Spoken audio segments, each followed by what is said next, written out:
आप सभी का भारत मंडपम में हो रहे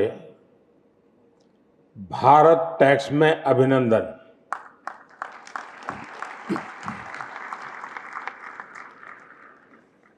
आज का ये आयोजन अपने आप में बहुत खास है। खास इसलिए क्योंकि ये एक साथ भारत के सबसे बड़े 2 एग्जीबिशन सेंटर्स भारत मंडपम और यशोभूमि एक साथ दोनों में हो रहा है।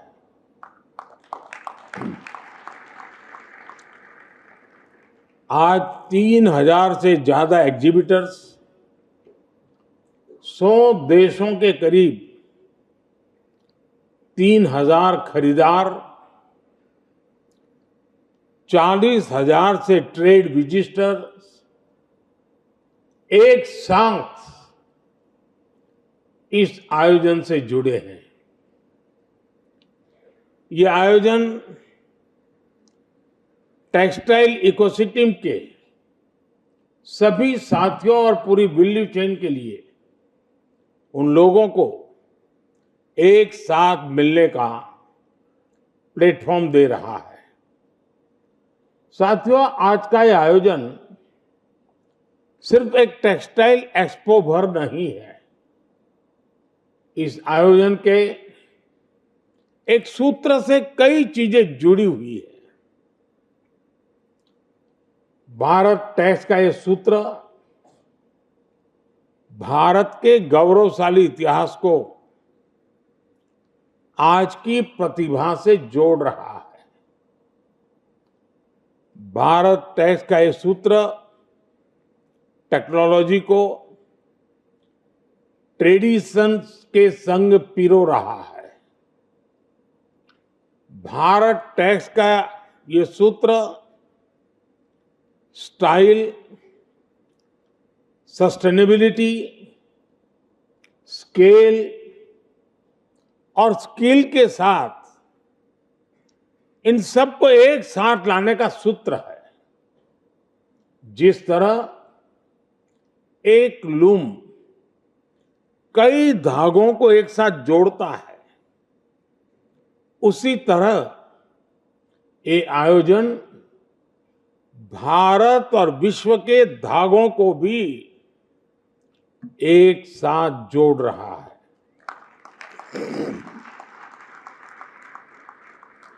और मैं अपने सामने देख रहा हूं, ये स्थान भारत के विचारों की विविधता और एक सूत्र में जोड़ने वाली सांस्कृतिक एकता का भी स्थल बन गया है। कश्मीर की कानी शॉल, उत्तर प्रदेश की चिकनकारी, जरदोजी, बनारस सिल्क, गुजरात का पटोला और कच्छ की कढ़ाई, तमिलनाडु का कांजीवरम, ओडिशा की संबलपुरी और महाराष्ट्र की पैठनी, ऐसी अनेक परंपराएं अपने आप में बहुत अनूठी है। मैंने भी भारत की पूरी वस्त्र यात्रा को दर्शाती एग्जीबिशन को देखा है। ये एग्जीबिशन दिखाती है कि भारत के टेक्सटाइल सेक्टर का इतिहास कितना गौरवशाली रहा है, उसका सामर्थ्य कितना ज्यादा रहा है। साथियों, आज यहां टेक्सटाइल वैल्यू चेन के अलग अलग सेगमेंट से जुड़े स्टेक होल्डर्स मौजूद हैं। आप भारत के टेक्सटाइल सेक्टर को भी समझते हैं, हमारी एस्पिरेशंस और चैलेंजेस से भी परिचित है। यहां बड़ी संख्या में हमारे बुनकर साथी है, कारीगर साथी है, जो जमीनी स्तर पर इस वैल्यू चेन से जुड़े हैं। कई साथियों का तो इसमें अनेक पीढ़ियों का अनुभव है। आप जानते हैं कि भारत ने आने वाले 25 साल में विकसित राष्ट्र का संकल्प लिया है। विकसित भारत के 4 प्रमुख स्तंभ हैं: गरीब, युवा, किसान और महिलाएं। और भारत का टेक्सटाइल सेक्टर इन चारों यानी गरीब, युवा, किसान और महिलाएं सभी से जुड़ा हुआ है। इसलिए भारत टैक्स ऐसे इस आयोजन का महत्व बहुत बढ़ जाता है। साथियों, विकसित भारत के निर्माण में टेक्सटाइल सेक्टर का योगदान और बढ़ाने के लिए हम बहुत विस्तृत दायरे में काम कर रहे हैं। हम ट्रेडिशन, टेक्नोलॉजी, टैलेंट और ट्रेनिंग पर फोकस कर रहे हैं।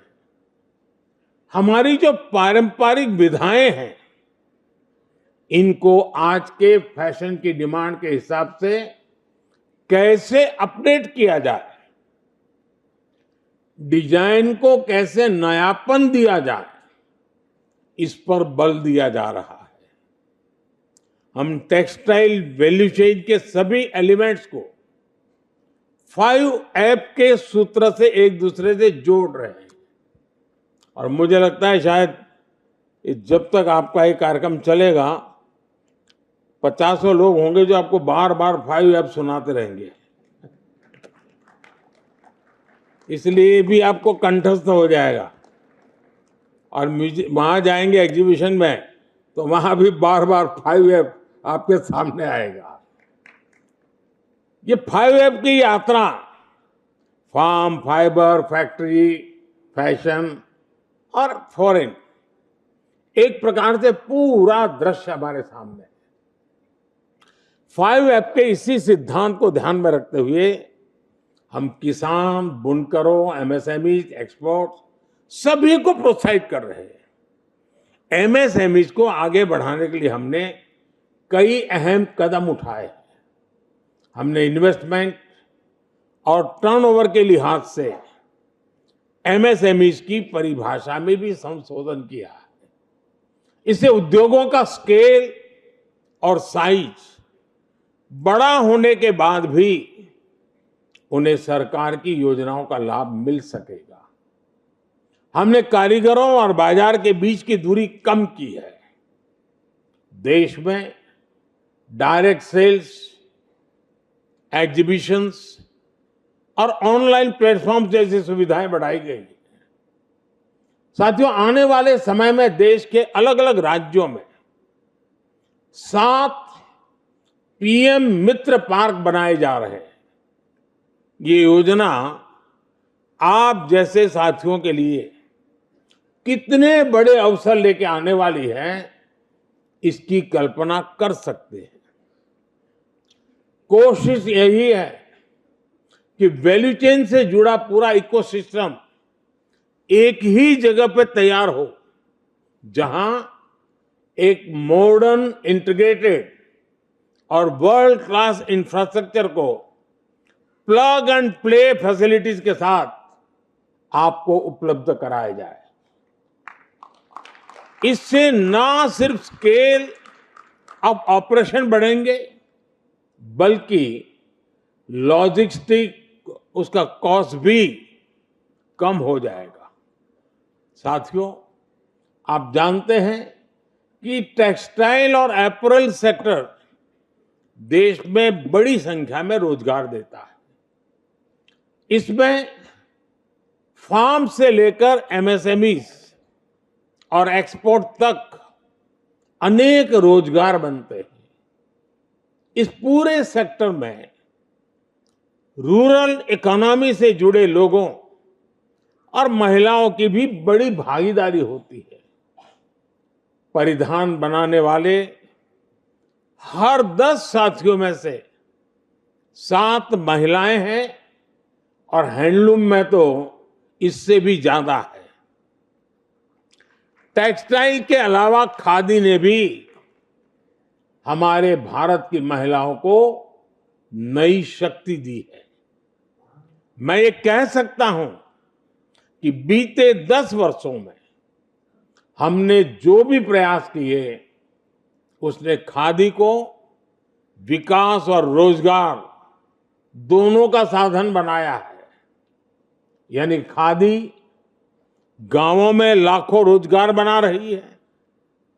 बीते 10 वर्षों में सरकार ने गरीब कल्याण की जो योजनाएं बनाई है, बीते 10 वर्षों में देश में जो इंफ्रास्ट्रक्चर डेवलपमेंट हुए हैं, इससे हमारे टेक्सटाइल सेक्टर को काफी लाभ मिला है। साथियों, आज भारत दुनिया में कॉटन, जूट और सिल्क के बड़े उत्पादकों में से एक बना है।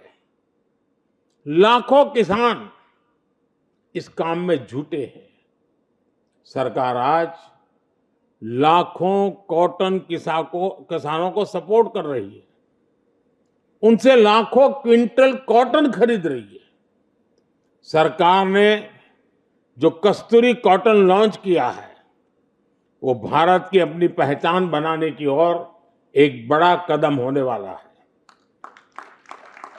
हम आज जूट किसानों और जूट श्रमिकों के लिए भी काम कर रहे हैं।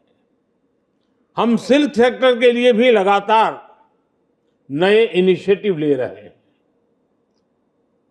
4A ग्रेड सिल्क के उत्पादन में हम आत्मनिर्भर कैसे हो, इसके लिए प्रयास चल रहा है।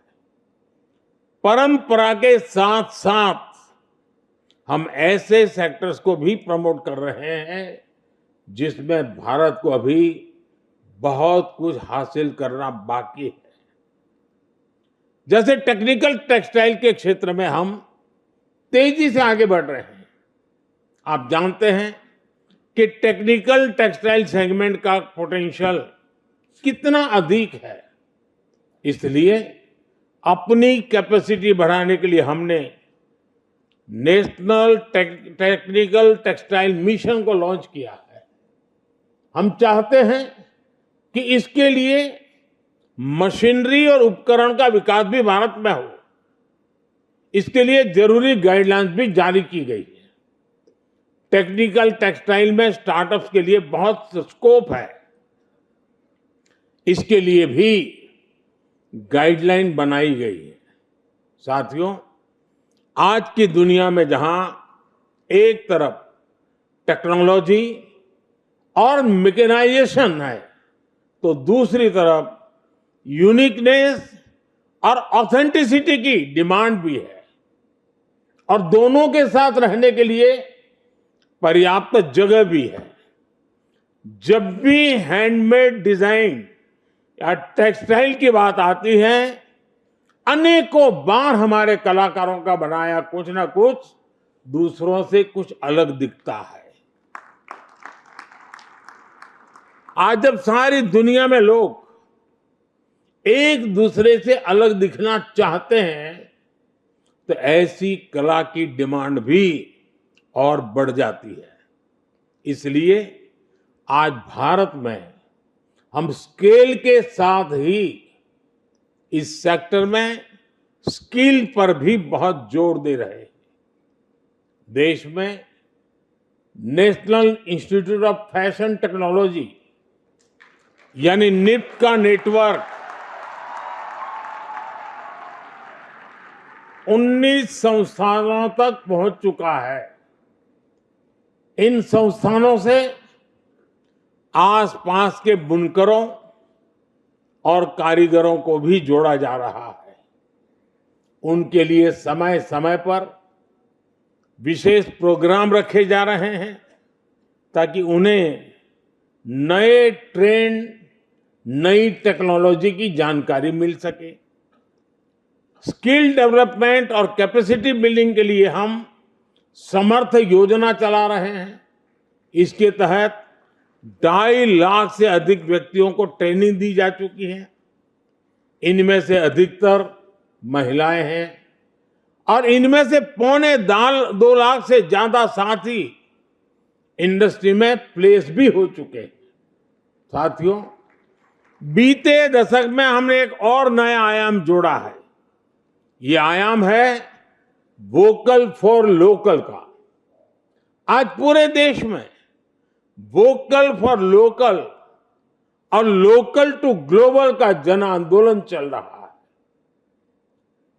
आप सब तो अच्छी तरह जानते हैं कि छोटे छोटे बुनकरों, छोटे छोटे कारीगरों, लघु और कुटीर उद्योगों के पास राष्ट्रीय स्तर पर एडवर्टाइजमेंट के लिए, मार्केटिंग के लिए बजट नहीं होता है और हो भी नहीं सकता है। इसलिए इनका प्रचारक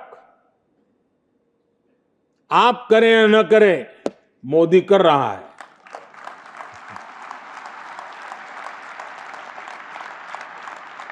जिनकी गारंटी कोई नहीं लेता, उनकी गारंटी मोदी लेता है।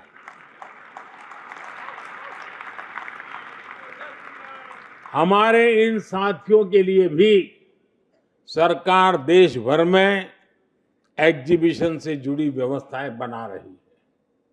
साथियों, एक स्थिर और दूरगामी नीतियां बनाने वाली सरकार का सकारात्मक प्रभाव इस सेक्टर की ग्रोथ पर साफ देखा जा सकता है। 2014 में भारत के टेक्सटाइल मार्केट का वैल्यूएशन 7 लाख करोड़ रुपए से भी कम था। आज ये 12 लाख करोड़ रुपए को भी पार कर गया है। पिछले 10 साल में Bharat yarn production, fabric production और एपरल प्रोडक्शन तीनों में ही 25% की बढ़ोतरी हुई है।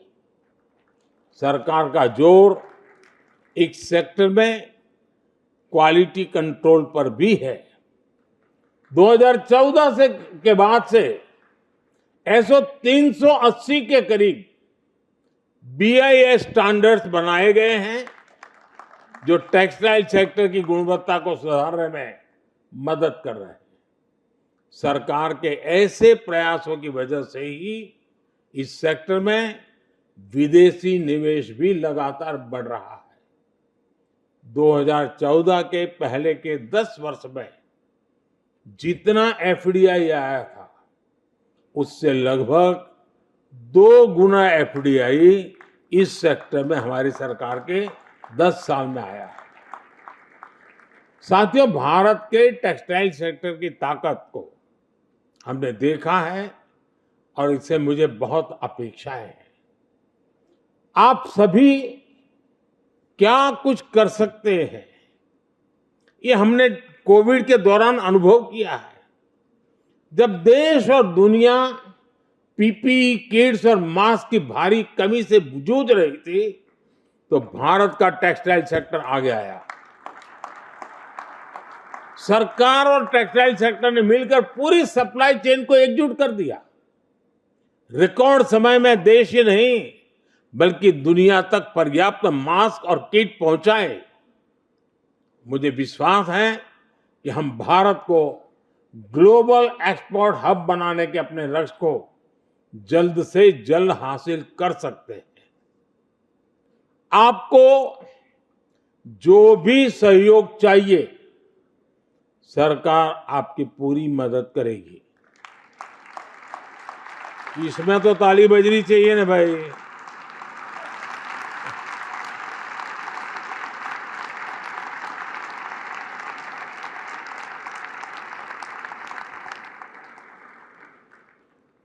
लेकिन अभी भी मुझे लगता है जी, आपके जो भी एसोसिएशन हैं वो भी बिखरे हुए हैं। उनको भी एक पूरी तरह एक जोड़ करके कैसे बनाया जा सके।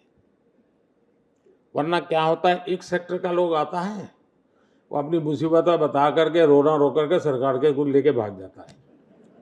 फिर दूसरा आता है, वो उससे बिल्कुल कॉन्ट्राडिक्टरी होता है, वो कहता है ये चाहिए। तो इतने कॉन्फ्लिक्ट वाली चीजें आप लोगों की तरफ से आती है, तो एक को मदद करती है तो दूसरे को घाटे में डाल देती है। अगर आप सब मिलकर के कुछ चीजें लेकर के आते हैं तो चीजों को कॉम्प्रिहेंसिव वे में आगे बढ़ाया जा सकता है, और मैं चाहता हूं कि आपने इस पर सोचना चाहिए। दूसरा, दुनिया में जो बदलाव आ रहे हैं, हम उन बदलावों में सदियों से आगे हैं। जैसे पूरा विश्व holistic health care, holistic lifestyle, वो खाने में भी बैक टू बेसिक पर जा रहा है, वो रहन सहन में बैक टू बेसिक पर जा रहा है, और इसलिए वो कपड़ों में भी बैक टू बेसिक की तरफ जा रहा है। वो 50 बार सोचता है कि मैं जो कपड़े पहनूंगा उस पर किस केमिकल वाला कलर है, उसको टेंशन दे देता है। वो चाहता है क्या नेचुरल कलर का बना हुआ कपड़ा मिल सकता है क्या। उसको लगता है नेचुरल कलर में बनाया गया कपास और उसमें से बना हुआ धागा, कोई भी प्रकार का कलर न लगाए हुए मुझे मिल सकता है क्या। यानी दुनिया बहुत अलग मार्केट है, अलग मांग है। हम क्या करते हैं कि भारत स्वयं में इतना बड़ा मार्केट है, भले ही लोग कपड़ों की साइज छोटी मोटी करते रहते हो, लेकिन फिर भी मार्केट तो बड़ा है ही है, 2-3 इंच कम हो जाएगा।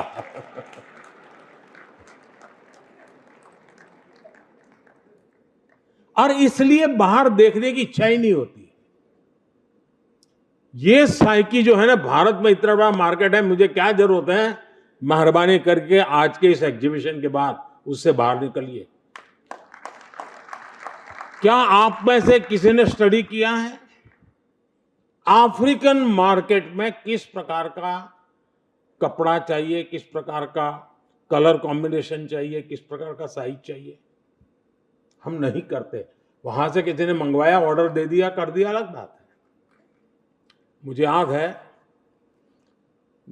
अफ्रीका के लोगों को जो कपड़े पहनते हैं तो थोड़ी चौड़ाई कपड़े की ज्यादा चाहिए।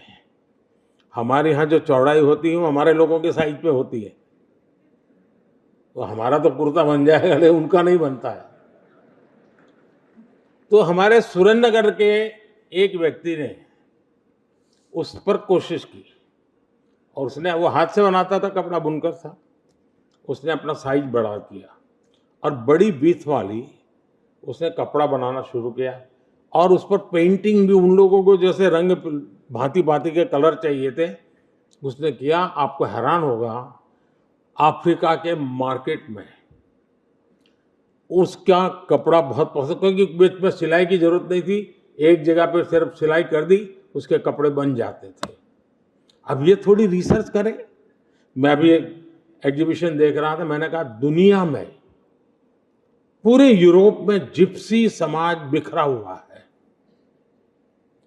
आप अगर जिप्सी के लोग जो कपड़े पहनते हैं उसको बारीकी से देखेंगे तो हमारे यहाँ नेचुरल कोर्स में जो पहाड़ों में पहने जाने वाले कपड़े हैं, या हमारे यहाँ राजस्थान के, गुजरात के सीमावर्ती इलाकों में करीब करीब उससे मिलते जुलते हैं।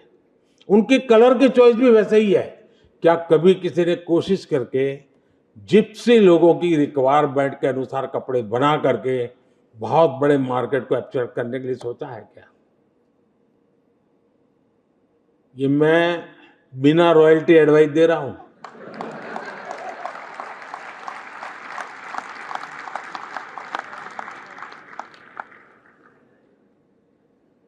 हमने सोचना चाहिए जी, दुनिया को इन चीजों की जरूरत है क्या हमारे यहां। अब मैंने देखा कि इसमें केमिकल वाले नहीं है इस पूरे एग्जीबिशन में। मुझे बताइए, कोई भी कपड़ा केमिकल वालों की मदद के बिना बाजार में काम आएगा क्या? लेकिन आपकी सप्लाई चेन में केमिकल वाला नहीं है। अच्छा होता वो भी होता, और कंपटीशन हो कि नेचुरल कलर कौन प्रोवाइड करता है, वेजिटेबल से बने हुए कलर कौन प्रोवाइड करता है, और हम दुनिया को उसका मार्केट कर। हमारी खादी में दुनिया में जाने की ताकत पड़ी है जी। लेकिन हम आजादी के आंदोलन या नेताजी लोगों के चुनाव का ड्रेस कोड वहीं तक सीमित कर दिया खादी को। मुझे याद है 2003 में मैंने एक बहुत बड़ा पराक्रम किया था। पराक्रम में कह रहा हूं कि मैं जिस लोगों के बीच में रहा हूं और जिस बैकग्राउंड में जिया हूं, तो इसको पराक्रम ही कहा जाए। 2003 में पोरबंदर में 2 अक्टूबर को मैंने फैशन शो किया। अब हमारे देश में आज भी कहीं फैशन शो करो तो 4-6 लोग तो झंडा लेकर के विरोध करने के लिए आ जाते हैं। 2003 में क्या हाल हो गया आप कल्पना कर सकते हैं। और मैंने गुजरात के इंस्टीट्यूट ऑफ NID के जो लड़के थे उनको थोड़ा समझाया। मैंने कहा मुझे 2 अक्टूबर को ये खादी जो नेताओं का कपड़े है ना उसमें से बाहर निकालना है। ये सामान्य जनता के कपड़ों में मुझे बदलाव लाना है। थोड़ी मेहनत की और मैंने गांधीयन विनोबा जी के साथ काम करने वाले सारे गांधीयन लोगों को बुलाया। मैंने कहा बैठो यहाँ देखो। और वैष्णव भजन तो तेने रे कहिए वो गीत चलता था, वो पर फैशन शो चलता था और सारे यंग बच्चे आधुनिक खादी के वस्त्र पहन करके आए। तो मुझे बालजी, विनोबा जी के एक साथी थे बालजी, वो अब तो रहे नहीं रहे, वो मेरे साथ बैठे, बोले हमने तो कभी खादी का ये सोचा ही नहीं पहलू, यही सच्चा रास्ता है बोले। और आप देखिए नए नए प्रयोगों का परिणाम क्या है कि खादिया कहां पहुंच गया है। ये अभी तक ग्लोबल तो बना नहीं है, अभी तो हमारे देश में गाड़ी चल रही है। ऐसे बहुत सी चीजें हैं साथियों जिस पर हमने सोचना चाहिए। दूसरा, क्या भारत जैसे देश में जो टेक्सटाइल के इतिहास में दुनिया में उसके फुटप्रिंट बहुत ताकतवर है। ढाका की मलमल की हम चर्चा करते थे जी, अंगूठी से पूरा थान निकल जाता था, ऐसा समझाते थे।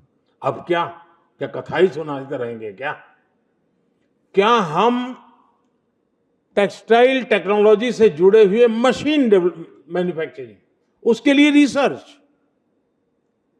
हमारे IIT के स्टूडेंट्स, हमारे इंजीनियरिंग के स्टूडेंट, इवन कभी अनुभवी लोग बहुत सी चीजें करते हैं। आपके सामने डायमंड इंडस्ट्री का उदाहरण है। डायमंड क्षेत्र के लोगों ने जो जो मशीन रिक्वायरमेंट थी उसकी सारी चीजें यहां डेवलप की है। और डायमंड इंडस्ट्री का काम, कटिंग एंड पॉलिशिंग के काम में भारत में बनी हुई मशीन काम में आने लगी है। क्या टेक्सटाइल के क्षेत्र में हम उस प्रकार से मिशन मोड में, और एक आपका एसोसिएशन बड़ी कंपटीशन करे कि जो नया मशीन, सरल मशीन, कम बिजली उपयोग करने वाला, ज्यादा प्रोडक्शन करने वाला, वैरायटी ऑफ चीजें बनाने वाला मशीन लेके आएगा, उसको इतना बड़ा इनाम देंगे। क्या नहीं कर सकते क्या आप लोग? पूरी तरह नए सिरे से सोचो दोस्तों। आज हम सोचे कि दुनिया में हमारे मार्केट के लिए उनके चॉइस का हम पूरा सर्वे करें, स्टडी करें, रिपोर्ट जारी करें। भाई अफ्रीकन देशों में इस प्रकार के टेक्सटाइल की जरूरत है, यूरोपियन कंट्रीज को इस प्रकार के टेक्सटाइल की जरूरत है, जो लोग हेल्थ कॉन्शियस है उनको इस प्रकार की जरूरत है। हम क्यों न बनाए? क्या दुनिया में मेडिकल प्रोफेशन से जुड़े हुए लोगों को हॉस्पिटल, ऑपरेशन थिएटर वगैरह में जो कपड़े पहनने होते, बहुत बड़ी, यानी एक बार उपयोग करो फेंक देना होता है, यानी उसका मार्केट बहुत बड़ा है।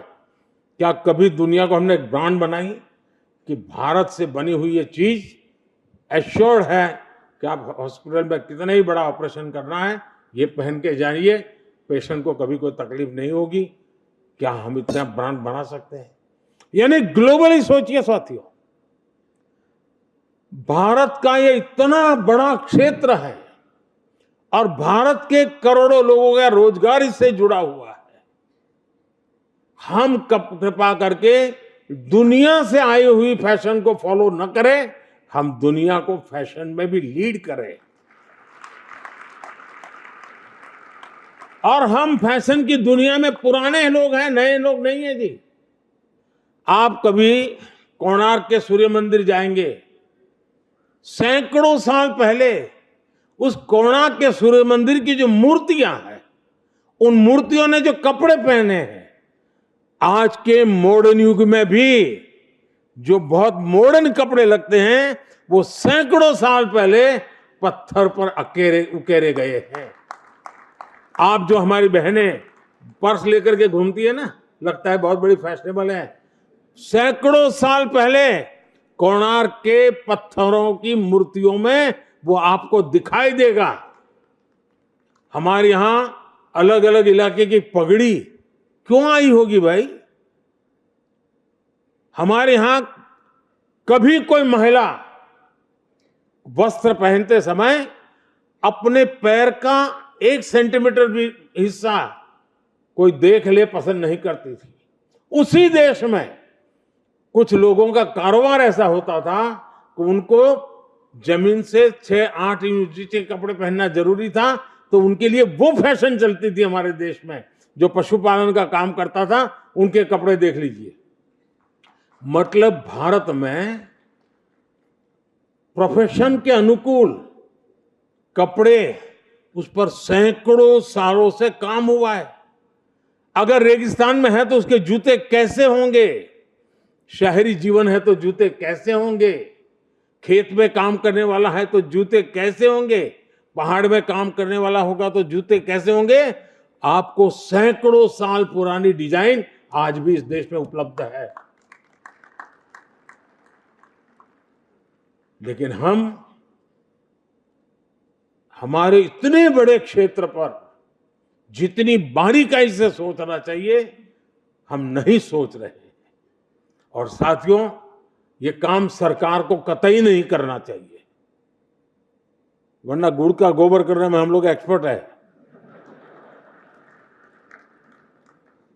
सरकार जितनी बार, मेरा तो मत है, लोगों की जिंदगी में से सरकार को मैं निकाल देना चाहता हूं जी।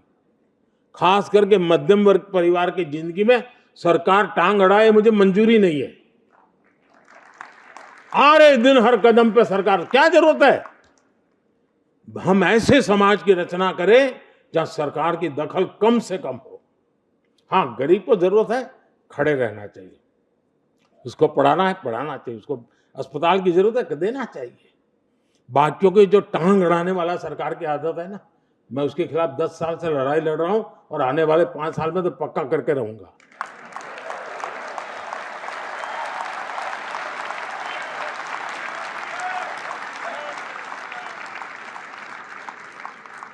मैं चुनाव की बात नहीं कर रहा हूं भाई।